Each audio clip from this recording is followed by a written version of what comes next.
Então fala você conectado comigo para mais um vídeo aqui no canal. Sou o Eduardo Ferrari e trago informações do nosso Vasco. Antes eu peço para que você se inscreva no canal, deixe aí o seu like e acione o sino das notificações. É muito importante a sua inscrição, botão vermelho aqui embaixo, clica aí, se inscreve, rumo aos 53 mil inscritos aqui, beleza? Vamos juntos, vamos falar de Vasco. Antes de mais nada, que Deus abençoe essa semana de todos vocês e tudo mais, beleza? Rapaziada, vamos falar sobre o Andrei Santos, falar sobre o Thiago Galhardo, falar sobre o Rossi, assuntos importantes para a gente tratar hoje aqui no canal Vasco Connection.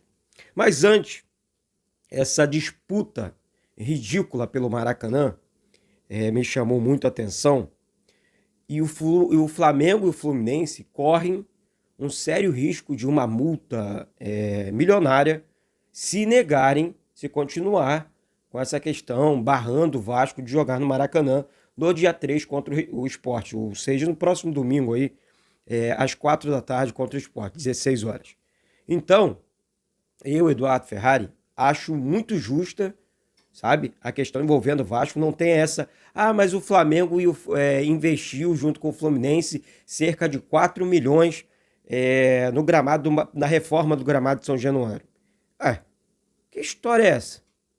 Tudo bem, investiu 4 milhões, beleza. Mas que história é essa de que não lucraram, não estão lucrando? Não tem um estádio para jogar, não construíram um estádio. Usam o estádio do governo. Tem mais é que reformar o gramado do Maracanã mesmo. Pertence ao Estado. Pertence ao Estado. Pertence à população. Se vocês exploram o gramado do Maracanã, tem que pagar, tem que reformar mesmo. E vocês lucram com isso também, lucram com a bilheteria do Maracanã. Que papo é esse, pô? Mas pelo amor de Deus, então o Vasco tem que jogar no Maracanã no próximo domingo, não tem que abrir mão do Maracanã de jeito maneira. Não tem que abrir mão mesmo, tá? E parabéns aos envolvidos aí, estão querendo dizer, a galera do STJD é parente do pessoal do Vasco e tal. Tô nem aí. O que tem que ser feito é justiça. Tá certo? A justiça tem que prevalecer e ponto. Beleza? A questão envolvendo, agora trocando de assunto, o jogador do Vasco, o Andrei Santos. Rapaziada, o Andrei é um menino que disputou, apareceu muito cedo no Vasco, na seleção brasileira, nas categorias de base, e é um garoto que vem chamando atenção, chama atenção a cada jogo, resolveu uma lacuna que o Vasco tinha no meio-campo, que era a saída de bola. Essa bola não chegava redonda no Nenê, e eu transmito muito a base, né? Então, assim, é um jogador que é diferente, é um jogador diferenciado. Beleza, aí com isso tudo vocês sabem, vocês são o Vasco, vocês conhecem, que o Vasco é um grande formador, e vamos falar sobre o Sub-17 aqui, então fica ligado aí. A final ontem contra o Palmeiras. Aí, galera, voltando aqui no assunto do Andrei Santos, o Vasco demorou demais para trocar, para renovar o contrato do jogador. Beleza, até aí tudo bem.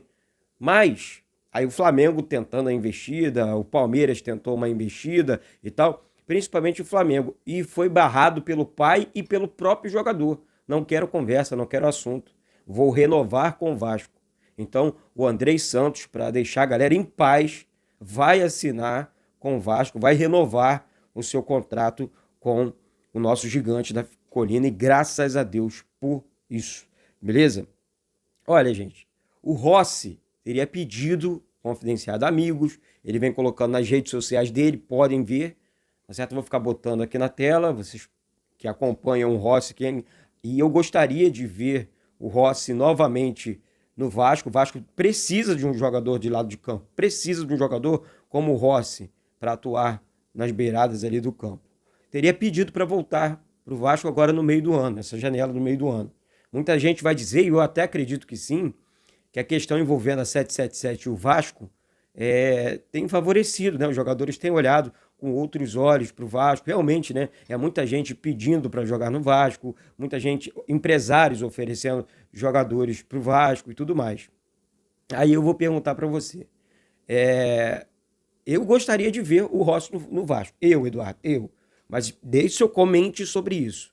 A questão envolvendo o Thiago Galhardo, outro jogador que foi oferecido ao Vasco, agora vai voltar, não vai voltar, acha uma boa? Também acho uma boa. Para essa temporada, para ajudar o Nenê e o próprio Palácios. Eu acho que o Vasco precisa ter um time mais robusto. Eu venho falando sobre isso aqui. Para terminar bem essa temporada. A próxima temporada, vira a chave.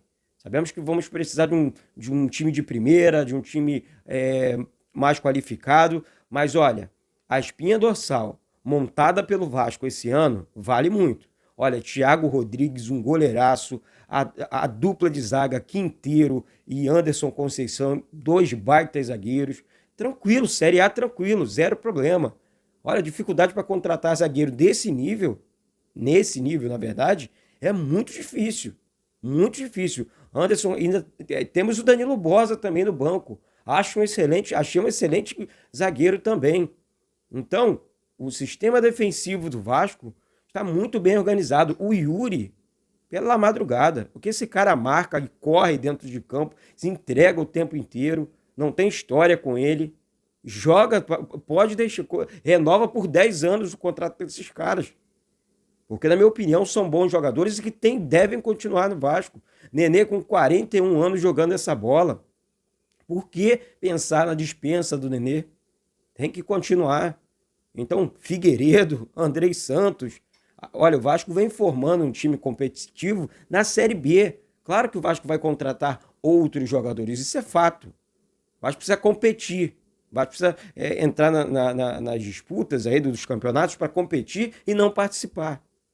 Sabe? Então, são jogadores importantes que devem continuar no Vasco. Acredito demais nessa questão envolvendo esses jogadores. Espero, no fundo da minha alma, que eles permaneçam no Vasco na próxima temporada para dar continuidade, né, nesse entrosamento. Não é fácil, como o Carlos Brasil falou, montar um time no início do ano e com 3, 4, 5 meses pedir entrosamento ou exigir. E sabemos que a torcida do Vasco é muito exigente com os jogadores. Então, é difícil, mas não é impossível. Então, o Vasco engrenou na Série B, 14ª rodada, o Vasco se consolidou ali na segunda colocação. Temos aqui nomes importantes para reforçar a equipe já no meio da temporada, na janela de julho para agosto. O Rossi, o Thiago Galhardo, acho bons jogadores viáveis nesse momento. Temos outros nomes aí sendo ventilados do Vasco e é isso. Acho muito importante. Sobre o jogo de ontem contra a equipe do Palmeiras, primeiro, agradecer mais uma vez, a galera colou legal aqui no canal, mais uma grande transmissão, vitória dos meninos da Colina por 4-2, porém perdeu em São Paulo por 4-1 e não conseguiu a virada. O juiz, eu acho que prejudicou um pouco o Vasco, mas independente disso, eu quero parabenizar os meninos do Vasco, Lessie, Gustavinho, Luiz Felipe, Lincoln, Matheus, Leandrinho, Cauã, JP, GB, Rayan, André, técnico Gustavo Almeida e os meninos do banco também. Felipe Gabriel, Léo, o Vadson, Igor, Pablo, Gabriel Sá, Jerônimo, Lipão, Guga Maia, Renan, Vitor Hugo, Avelar e quem ficou de fora ontem também foi o Estrela e o lateral direito Paulinho. Então, parabenizar toda essa equipe do Vasco, foram muito bem, deixaram a alma dentro de campo. A equipe do Palmeiras também muito qualificada, um jogo muito maneiro, um jogo muito disputado. Esses jogadores me deram, pelo menos eu como vascaíno, quem acompanhou, uma esperança a mais de ver um Vasco mais forte no futuro, bem breve ali na frente, né? Porque realmente jogam bola, jogam demais. Ontem representaram a camisa do Vasco. Infelizmente, o Estrela sofreu uma contusão, o Paulinho também fora do jogo. Então, assim, fizeram falta também demais, foram titulares da Copa do Brasil inteira e ontem ficaram de fora. Então, assim, muito importante o que aconteceu ontem no estádio de São Januário. A torcida e o mais legal, galera, antes de terminar o vídeo, os jogadores do Palmeiras aplaudindo a torcida do Vasco e os jogadores do Vasco. A equipe do Palmeiras, a equipe adversária, reconheceu a grandeza do Vasco dentro de São Januário. Aquilo foi de arrepiar. Foi uma cena assim, histórica para o Eduardo. Sabe, uma cena memorável, assim. Não vou esquecer disso, isso nunca mais. Sabe, muito obrigado a todos. Parabéns ao Palmeiras pela conquista também. O clube mereceu. né? Fizeram duas grandes decisões, o Vasco e o Palmeiras, pela madrugada. Foi e vai continuar sendo grande Vasco, Palmeiras, e é isso. É assim que tem que ser. Disputa limpa dentro do campo. A arbitragem fica, né? Fora a parte que realmente a arbitragem brasileira era fraca nos meninos, na Série A, na Série B, enfim, a arbitragem brasileira deixa a desejar. É uma coisa que que precisa ser corrigida a passos largos, senão vai ficar complicado, já está complicado, né? E é uma situação que me incomoda. Eu fico muito incomodado com isso, beleza? E hoje tem jogo também. O Vasco enfrenta o Fluminense pela terceira rodada do Campeonato Brasileiro, Sub-20. Então, eu espero você aqui logo mais, hoje às 15 horas da tarde, às 3 horas da tarde, como você preferir. E eu aguardo vocês aqui no canal. Teremos transmissão dos meninos da base hoje aqui. Pré-jogo, jogo, normal, pós-jogo. Tudo aqui comigo, Eduardo Ferrari, beleza? Então se inscreve aí, solta o dedão no like, vamos juntos. Vamos continuar falando, narrando, transmitindo o nosso Gigante da Colina. Mais uma vez, Deus abençoe a semana de todos. Eu sou o Eduardo Ferrari e daqui a pouco eu volto com essas e outras notícias do nosso Gigante da Colina. Beleza, galera? Saudações vascaínas.